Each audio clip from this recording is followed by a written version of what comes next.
podcast that looks at both the financial and operational sides of success. Please welcome our hosts, Dan Paulson and Richard Veltre. Dan is the CEO of Envision Development International, and he works with leaders to increase sales and profits through great cultures with solid operations. Rich is CEO of the Veltre Group and a financial strategist working with companies to manage their money more effectively. Now on to the podcast.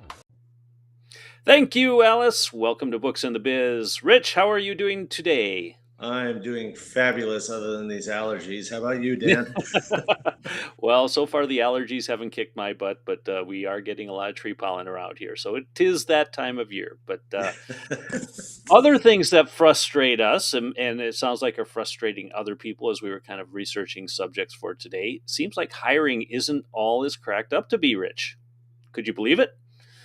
I guess the answer is yes. I can believe it. But yeah, definitely frustrating. Definitely frustrating. Yeah, I think there are some changes afoot, though, depending upon what job you have, and we'll kind of talk about that a little bit. But came across this article, and I will pull it up for all the world to see here. We are talking about, it's actually a Wall Street Journal article, but why it's hard to get hired despite glowing job reports. So maybe the job reports aren't as glowing as they put out to be. Now, last week we were talking a lot about the recession and or possibility of recession, I should say. We were talking about economic things that kind of led cause to pause for us, as maybe there's some other things in the works here, but of course it's election year, and of course because it's election year they want glowing job reviews and people not being on the unemployment line. But that's not going to be true for everyone, is it? No, I don't think it's going to be true for everyone. It's definitely in pockets, if you ask me, but it's definitely, I'll call it strange out there. It's an adaptation of what's been going on, in the past, but now I think there's just a lot more avenues for us to take a look at. Yeah, it seems like if you're a frontline worker, if you are probably more in blue collar or trades, manufacturing, things like that, I think there's still a lot of active hiring. Though I will say, as we talk about this article, I think there's some examples of where maybe this isn't 100% true. But it seems like when we read through this article, a lot of it was more white-collar office jobs that were getting held up here. So the premise of the article basically is that applicants that are out there applying are finding several things. They're being ghosted for jobs, which personally I think is a bad thing. They are being delayed, so some jobs are being pushed off that they've applied for, that maybe they've interviewed for, and it just seems like overall they're kind of on a hamster wheel trying to get, find these opportunities that don't seem to exist. And I guess I've seen it before too. I think you have as well, where companies will try to gather resumes or get names of people for potential openings in the future. Mm-hmm. And there is enough questioning of what's happening with our economy that maybe these jobs aren't real. Maybe they're just, again, collecting names and collecting information for a future time when things look a little bit more rosy. And that's going to be difficult because if you're applying for the job, you don't always know if that job is real or not, and it can be really frustrating in that case. You can almost equate it to the real estate market lately. I mean that you got people who want something and they go and suddenly something comes up and there's a lot of people who are interested, and then it's even, I guess, more frustrating. In the real estate market, at least there's a house. But in the job market, you might actually be applying for something that sounds like the most fabulous, perfect house, but that job doesn't necessarily exist. So that's extremely frustrating on the applicant side, that you're not sure that the job is actually there. You're not sure that what you're applying for is it just that I'm putting my resume in and my cover letter and I'm doing my best job to put my best foot forward, and yet you find out later, or you think you find out later, that there's actually no job there. So it's terrifyingly frustrating. Yeah, I wonder if you actually ever find out if there's no job there. I mean, if the company is, a lot of these things go on like Indeed. I don't know, monster.com is out there, tells you how long it's been since I've applied for a job anywhere, but I'm used to the newspaper ads where we would look through the newspaper and find something. I kind of think if you're going through a headhunter, for example, there's probably more legitimacy to that because usually you're paying for that service. Right. Doesn't mean that job can't go away. It even brought up a point in this article that uh, they were interviewing somebody, and that person got, I think, a call or a text from a job hunter that said, "Well, the company's decided to postpone filling this position for 6 months." Hmm. So there was a legitimate job that all of a sudden disappeared, just like that. Right. And this person was frustrated because they had, experienced that issue several times. It sounds like. I'm also Sure. curious about, we've seen a lot of differences in generational with the job markets too. I'm wondering if some of this is tied to experience, and maybe the companies that are looking for jobs are looking to gain. They're always looking for somebody who is fresh out of college that they can pay that wage but has 20 years of experience. That was often a joke online. You graduate from college, you should have 40 years of experience, but we're going to Yeah. pay you 40 grand a year. Yeah. um, I just wonder if the pool of applicants down there is thin enough and inexperienced enough that these companies are also struggling to find qualified help for the positions they want to fill. Um, I think the interesting part here is I think that we're stuck a little bit in sort of an I don't want to call it an era because it's not that long, but we're kind of hitting what I think is some kind of change that's going on between the communication between the company and the people. The Mm, expectations are up here over this side and they're down here over this side, or maybe it's vice versa. And I think that there's a little bit of breaking the ice between the two pieces. Generational is definitely a possibility because I think the younger generation is definitely much more about computers, AI, mm. technology. Everybody's walking around yesterday, and everybody's got their head in their phone. I mean that hasn't gone away. um, but Nor will it.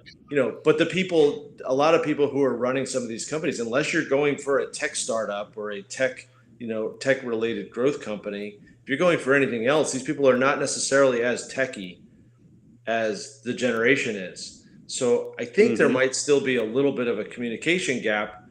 And I think, we're kind of stumbling into the recruiting part of that because every time I turn around, recruiters are using some kind of a bot or an AI, or, they're screening resumes. And I think we've talked about this on other episodes too, where, you know, how are you getting that information across to the point where you beat the screener, which the screener is not a person? You know, Hmm. how do you get to that next level and get to the person who's really the job seeker? But they put this bot in front of them, and a lot of those resumes, that person never sees them. Yep. I know Indeed does that for sure. It helps screen out a lot of Mhm. what it perceives as unqualified candidates, and it also gives you tools where you never really have to interact with that candidate, even if they do get past your screening process. Mhm. So I agree with you. When it comes to communication, we harp, or I harp a lot on communication across the board. Is we lack it. We've allowed technology basically to replace communication. I think that's one of the challenges, especially with a younger generation, as you put it, that you know they've been raised on computers, they've been buried in their phones for so long. Their preferred method of talking is texting, and God forbid they actually hit the call button and use auditory methods to communicate to people. Right. uh, we are really in a situation where I think even in the hiring phase, where people will complain about how people communicate, and yet the tools we use prevent that from happening. I mean, in my day, you'd send a resume and a cover letter, you'd mail that to the company, you would then follow up with a phone call trying to get a hold of a live body who could tell you what the status of your application was. And nowadays, it's just the click of a button. It's almost like the dating app: swipe right, swipe left, depending upon what you want for that candidate. And there's a lot you can do before you ever have to talk to that person to decide if you're going to even move it to an interview phase. Yeah. And to me, that's frustrating when the number one complaint that most business owners have is the lack of communication amongst their people, which then leads to a whole set of other problems. So now we look at it in the hiring phase. We've completely sanitized hiring to the point where it's robotic. Yeah, and I think just kind of bringing back another little piece or a little nugget that I started to say before, where there's pockets. I think if you're in accounting or you're in nursing where there's clearly issues with shortages of qualified people and shortages of people actually getting educated in those fields, then I think there should be no reason why you hit these areas. Like, I put my resume out and I never hear anything. And that is where I kind of get concerned, because if you're an able-bodied, educated person in those fields, there should be no reason for me to hear that you're not, that you're not at least getting an interview. I mean, so to me, that says somebody set up a screener and the screener doesn't actually know what they're looking at. And that becomes a problem, because that just, what's the word? Exacerbates. It just makes the problem bigger, right? Yep. So don't ask me how I came up with that word. Yeah. Big words is College Thursday here. College Thursday. It is a sign, I think, of again utilizing the technology tools maybe to help in the screening process. Let's face it, companies typically don't really like to hire. It's costly, it's time consuming. There's a high probability even after the hire, the person you thought you hired isn't exactly the person that you did hire. And then that leads to, do we keep the person? Do we let them go? How much coaching or training do we give them to see if they're going to improve? It's almost as painful as doing performance reviews. I'll put it that way. Less so because you don't have to put a performance review on a person, but the interview process can be long and monotonous, to say the least. Mm-hmm. At the same time, utilizing this technology to kind of save yourself some steps, I think, is missing opportunities, because we hire people based on not just, where we should be hiring people not just based on their skill set, but also based on their attitude, their personality, how well they connect to the culture that we're trying to create. And that's really hard to predict in a resume or through an online posting or reply to a posting. And as part of, again, that saving of time, are we really saving time, or are we stretching things out? Now, the other side of this, we talked on, or the article talked about, using these tools to basically build a Rolodex of potential candidates for a future position. Personally, I have an issue with that. I think it's disingenuous. I think it leads to, there's another big word for you, Rich. It leads to other issues that, if you're building a culture of trust, communication, you talk about how great you treat your employees, but yet, you've got a job out there that isn't a real job, that you're just using as a tool, a fishing tool, more or less, to collect names. I just don't see that as being a positive way to go about it. There might be better ways to approach it. I don't know if we can talk about those here, or we can brainstorm those here, but it just seems to me that it leaves a bad taste in people's mouths. And then we, of course, wonder why employees don't stick in a career or don't stick in their job for a long period of time. The things we're doing are kind of incentivizing the lack of loyalty when it comes to a job.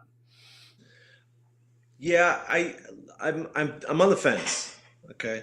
Because having dealt with companies that are relatively small, versus relatively large, the idea of collecting resumes, on a whole, I don't like it, but based on the fact that certain times you have to be able to move quickly, it makes it hard, because you have to find a balancing act from I have to be ready to pull the trigger, so I need to pull people in. And especially if you're on the smaller side and on a growth trajectory, how do you get good people if you don't actually go out and proactively look for people, you know? Or is it a little bit more of, this really was happening before, except there was a recruiter in the middle because the recruiter was the, pooler of all the resumes. And now you've gone and used automated tools. So now you become the guy who's pooling the resumes or pulling them all and putting them in a folder. So is that just the adaptation of the hiring process that it used to be, that you had somebody in the middle, a middleman, and you've taken out the middleman, but you didn't really adjust enough for the fact that you Hmm. took the middleman out? I Thought pattern. Yeah, I can answer that for you. I Okay. know the middlemen are still there. And Mm-hmm. if anything, they're there in just as great a force, if not more, because what the middlemen are doing is they're the ones using the tools like Indeed and ZipRecruiter and things like that Mm-hmm. to build their list of candidates. So they're actively involved in it, and I agree with you 100%. Uh, you know, business owners, especially small ones, because there's a lot of small business owners that are going to make the investment in a recruiter. Uh, they do have to build a Rolodex of names. I would just take a different approach. I wouldn't, and I've talked about my clients with this often. You should always be hiring, always be hiring. And I don't mean actually filling a job, I mean actively recruiting. So if that ideal candidate comes along, you either create a space for them or you free up an opportunity where maybe there's an underperforming candidate. Um, and they haven't done that in almost forever. Very few people are good at continually recruiting new talent. And to me, what it involves, especially in more professional positions like this, is the networking. Because typically, your frontline staff aren't the networkers. So the trades, manufacturing, a general laborer is typically not going to go to a networking event looking for a job. Now, I will say this: if you are looking for a job, that's probably an opportunity because it's going to be a target-rich environment that not a lot of other people are going to be in. Different story though when it's a professional, more of a white collar job. Is now you're dealing with something that everyone's accustomed to. But a Mm-hmm. lot of business owners don't network in a way to look for potential future candidates. And that's the way I would approach it. Instead of posting a fictitious job Mm-hmm. and enticing somebody in that way, I want to talk to them. I want to know about their personality. I want to know about their background. I want to know what type of culture really attracts them, what they're looking at doing, what their future career path is, where there's opportunities. Because ultimately, when you build that Rolodex, now you're also building a database, at least in your head, if nothing else, of people who are going to be a good fit internally, not just a list of names with a resume and potential, experience as a background. Because we all know we get hired for the experience we supposedly bring. We get fired for the attitude that we have when we're on the job. Right. Um, so to me, when you take it out of you're talking to somebody, you're interviewing them, but you're not, if that makes any sense. Yep. They are more comfortable because there's nothing to hide. There's no pretense that I'm going to get a job out of this right now. Mm-hmm. So you get to see more of who that person actually is. Now, again, there's going to be some barriers and some walls up early on. Not everyone's going to show their cards in that respect. But you can ask different questions when they're not interviewing, right? That's right. There's protected things you can't ask when you're interviewing somebody for a position, but when you're networking with somebody, you can ask about their families, you can ask about their hobbies, you can ask about things they like to do when they're not working, because it's to get to know the individual. Right. Now, you put that into a hiring situation, there's certain things you can ask as far as those questions goes, there's certain things you can't. So it allows you to get a better understanding of that individual ahead of any hiring process, and especially if you don't have any jobs open right now. Yeah, I think it's to me there's just this kind of roboticness in the beginning, and I think what I always used to do was try to get people to just talk to me. If Hmm. I was hiring someone, I would just sit down and say, okay, here's your resume. I've already seen it. And I flip it over. I put it on the desk, literally, so they see me do it. And I say, I don't want to talk about that. I don't, we're just going to have a conversation about you. Because I was more interested in, tell me about who you are, what your attitude is. Give me some nuggets of what I'm going to remember about you, so that when somebody says, "Do you want candidate A, B, or C?" I know who I like the most. Hmm. Because when I was hiring accountants, the training is the training. If you pass the CPA exam, I know you studied to do the same things as me. We look at the resume, I can see the experience, and somebody's going to check the references. So beyond that, we can train you what we want you to do. We can train you to do it our way. Yep. So the culture and the attitude is so important, and I'm worried that it's now flipped. That the roboticness is now ahead, as opposed to just check the boxes after you've met this person, you like them, then you go down and you check the boxes and everything's fine. Then that's a valid candidate. I don't know. Maybe it's just me, but I just feel like everything is so AI driven, and the personal nature of it is kind of getting stomped on. Yeah, it's gotten very mechanical in a lot of ways, and that's what I think we're seeing here. Now, Mhm. I won't put all the fault on the businesses. I think, as I read through this article, another issue that I see is there's a lot of people that have had it really easy for a long time. And what I mean by that is there was a time when pretty much if you fogged a mirror, you could get a job, and then you could work Mhm. in a spot for maybe a year. I mean, I've seen some resumes where they haven't even stayed 9 months, and then they've moved on to a different job, maybe with a different title, maybe with more money, and then they just continue to hop like that. I mean, when when I was doing the job thing, if your resume stretched beyond 2 pages, uh, you better have a good reason why. Not that I see a lot of multi-page resumes. Of course, it's hard to tell because most of them are online now. You'd have to print them off to see how many pages would break down to. But when I see a list of 10 jobs, and Yeah. no job has been longer than maybe a year and a half, I start I start questioning, are we creating a situation where now we have people who lack experience? They're not in the job long enough to gain real, long-term experience. They're just kind of filling a need for the immediate, and then they're still searching online for the next best opportunity. Well, now guess what? The next best opportunity is fewer and farther between. Now you really have to work at filling those jobs. And at the same point, people now are looking at your resumes and they can be more critical, because if they are going to fill that position, they now have tons of candidates, and they're going to look for somebody who's maybe going to be a little more loyal, maybe going to stick around longer, maybe have a lot more experience. And if they can't find that, they're just not going to fill the job. Yeah, my experience was the same. That I would get mad at somebody on a Monday, call a recruiter, had a new job by Tuesday. I mean, it was that quick. So Yep. I think it goes back to, I think everything has to, you have to adapt to the changing market, and this market has definitely moved in a different way in, that 20 so years since the example that I'm talking about. It's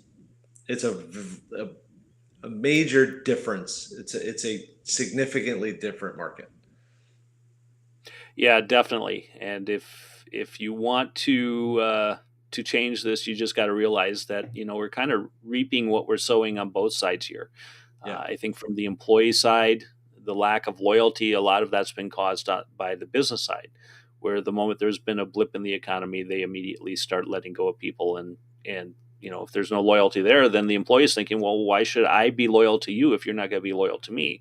So what we're seeing here is a manifestation of kind of both sides being bad actors on this, and that's going to create a problem. So Right. companies have to step first, because they're going to need these people, and they're going to have to figure out a different approach to take.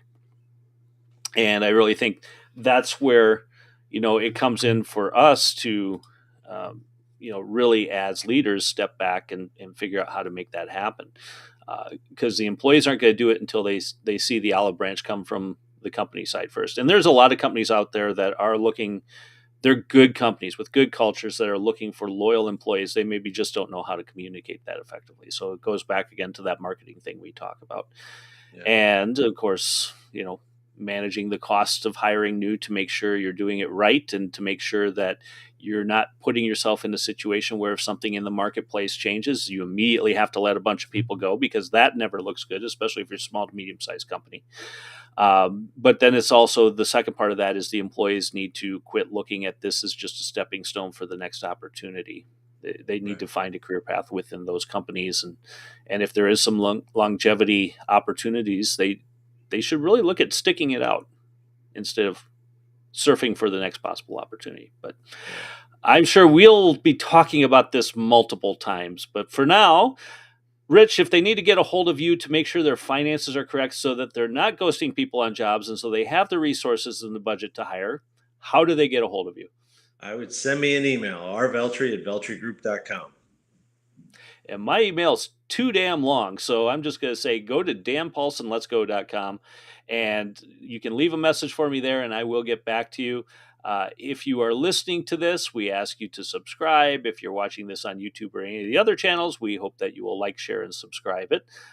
That is it for today's episode of Books of the Business, and we will see you next time. Rich, thanks. It's always fun, and we will talk to you again soon. Sounds good. All right. Take care. All right. You too.